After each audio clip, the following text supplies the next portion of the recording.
ఎండాకాలంలో చలవ చేసే చక్కటి రెసిపీ మెంతి మజ్జిగ ఎలా చేస్తారు ఈ వీడియోలో చూద్దాము. ముందుగా పెరుగుని చిలికి మజ్జిగ చేసుకుని అందులో తగినంత ఉప్పు, చిటికెడు పసుపు వేసుకోవాలి. ఇప్పుడు దాంట్లో మనము పోపు వేసుకోవాలి. ఆ పోపులో నూనె ఒక చెంచాడు మాత్రమే వేయాలి.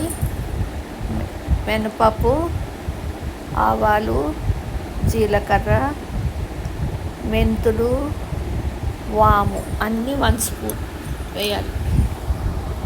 ఇవన్నీ వేసి కొంచెం దోరగా వేగిన తర్వాత చిటికెడు ఇంగు వేయాలి. ఇంగు వేసిన తర్వాత ఒక ఉల్లిపాయ సన్న ముక్కలు నరుక్కుని, ఉల్లిపాయ ఒకటి పచ్చిమిరపకాయ, కరివేపాకు, కొత్తిమీర ఉంటే అవి కూడా సన్నగా తరిగి వేసుకోవాలి.